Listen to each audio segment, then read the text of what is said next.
এ তো অত্যন্ত দুর্ভাগ্যজনক। রাজনীতি আমরা করি, কিন্তু রাজনীতি করতে গিয়ে এইরকম অবস্থা মানে ভাবা যায় না। আমরা চাইছি যে এই ধরনের রাজনীতি থেকে আমরা বেরিয়ে আসা।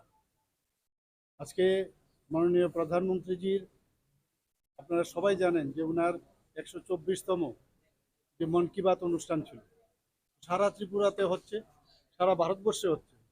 মানুষ উদ্গ্রীব হয়ে তাকিয়ে থাকে এক ভদ্রলোকের বাড়িতে। এবং আমাদের যে বুথ, সেই 30 নম্বর বুথে আসারাম বাড়ি, সেখানে সবাই মাননীয় প্রধানমন্ত্রীজির যে উনি আজকে যে কথাগুলো রেখেছেন সেগুলো শুনবার জন্য বসেছিল সেখানে।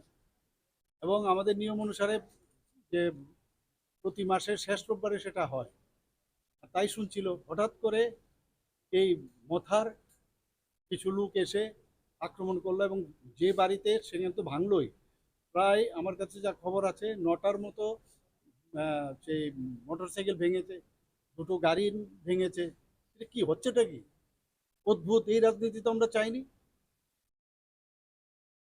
পুলিশ পুলিশের কাজ করবে, আইন আইনের কাজ করবে, কিন্তু এই রাজনীতি থেকে বেরিয়ে আসতে হবে। কোন ধরনের রাজনীতি? 35 বছরের রাজনীতি আমরা দেখেছি, 5 বছরের রাজনীতিও দেখেছি। আমরা চাইছি একটা সুস্থ পরিবেশ ত্রিপুরাতে আমরা তৈরি করার জন্য। এটা কি গায়ের জোর দিয়ে কি রাজনীতি হবে? আইন আইনের পথে চলবে, এবং কোনো অবস্থায় এগুলোকে আমরা কোনো অবস্থায় এটাকে আমরা কিন্তু স্বীকৃতি দেই না, এবং সেটাকে ছাড়া হবে। এ নিয়ে কি উপর মহলে কোনো আলোচনা হবে? না না, এগুলো আলোচনা হচ্ছে, বলেছি যেখানে যা বলার সে দেখবো আমরা, কিন্তু এটা তো কোনো অবস্থায় it cannot be tolerated. When you are trying to change the political scenario, particularly the violence, Pramodha Supremo, in his Facebook live, he said, he alleged that it may be and suggested the BJP not to keep the CPM people, they are behind such incidents. But how you react? I have no idea what he has said. I have no idea. But the local people, they know. Who has been attacked, they know. They have already expressed, and they already know the culprits also. And accordingly, they have lodged the FIR.